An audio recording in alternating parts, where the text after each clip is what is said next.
জামায়াতে ইসলামের শীর্ষ পর্যায়ের নেতাদের 2-3 জনের একটি প্রতিনিধি দল বিএনপির শীর্ষ পর্যায়ের যারা কারাগারের বাইরে আছেন এখন তাদের মধ্য থেকে 2-3 জনের একটি প্রতিনিধি দলের সাথে ঢাকা শহরের কোনো একটি হোটেলে আলোচনায় মিলিত হয়েছিলেন।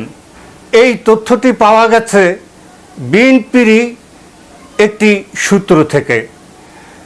বৈঠকে বসার পর জামায়াতের নেতারা বিএনপির নেতাদের কাছে প্রস্তাব দিয়েছে, জামায়াত শিবির সরকার নিষিদ্ধ করেছে, কিন্তু আমরা চাই ভবিষ্যতে বাংলাদেশের রাজনীতিতে এমন কিছু ঘটনা ঘটাতে যার প্রেক্ষিতে আওয়ামী লীগ সরকারের পদত্যাগ নিশ্চিত হয়।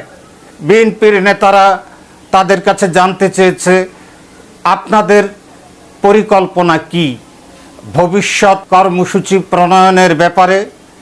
তৎপ্রেক্ষিতে জামায়াতের নেতারা সরাসরি বলেছে, এখন তো আমরা প্রকাশ্যে রাজনীতি করতে পারছি না বা পারবো না।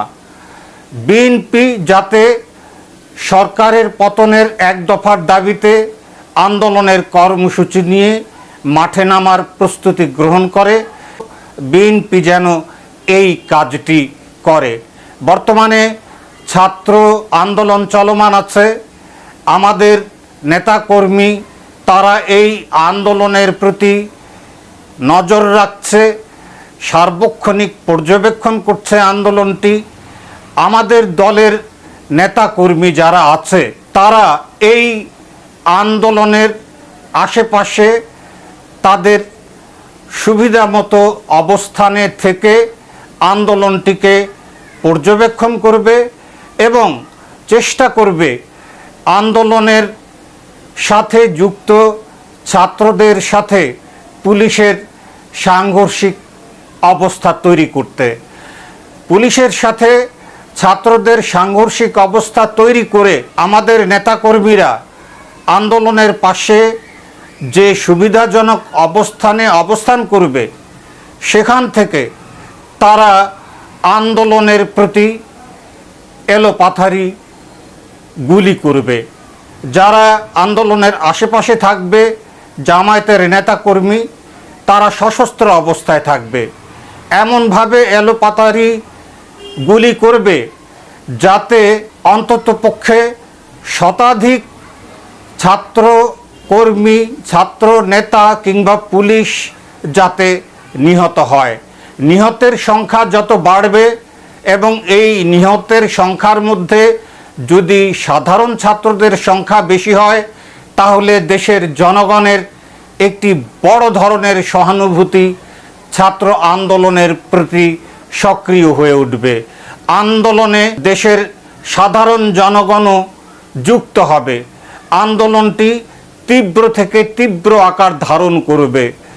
ওই অবস্থায় আমরা আমাদের নেতা কর্মীদের মাধ্যমে এবং বাংলাদেশের বিভিন্ন জায়গায় এখনও গ্রেপ্তার না হওয়া জঙ্গি সদস্য যারা আছে তাদেরকে এই আন্দোলনের সাথে যুক্ত করে আন্দোলনের মাধ্যমে সহিংসতা এবং নাশকতামূলক কর্মকাণ্ডকে, এর আগে আন্দোলন সহিংসতা এবং নাশকতার যে পর্যায়ে উপনীত হয়েছিল তার চেয়েও ভয়াবহ পর্যায়ে উপনীত করব এবং আমাদের উদ্দেশ্য থাকবে এই নাশকতামূলক আন্দোলনে যুক্ত আমাদের নেতাকর্মীরা এবং জঙ্গিরা নেতৃত্ব দিয়ে ছাত্রদেরকে সাথে নিয়ে গণভবন এবং বঙ্গভবন দখল করবে, প্রয়োজনে তারা শেখ হাসিনাকে হত্যা করবে।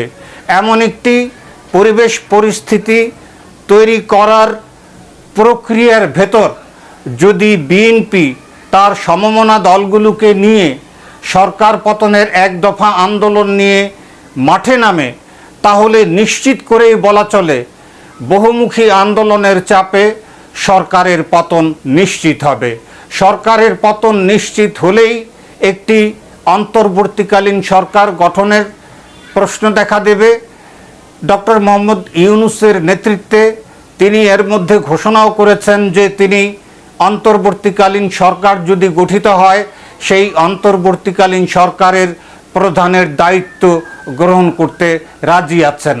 আমরা যদি আমাদের এই কর্মসূচিকে চূড়ান্ত পর্যায়ে উপনীত করতে পারি আমাদের পরিকল্পনা অনুযায়ী, তাহলে ডক্টর মোহাম্মদ ইউনূস অন্তর্বর্তীকালীন সরকারের প্রধানের দায়িত্ব গ্রহণ করে একটি নির্বাচনের আয়োজন করবেন।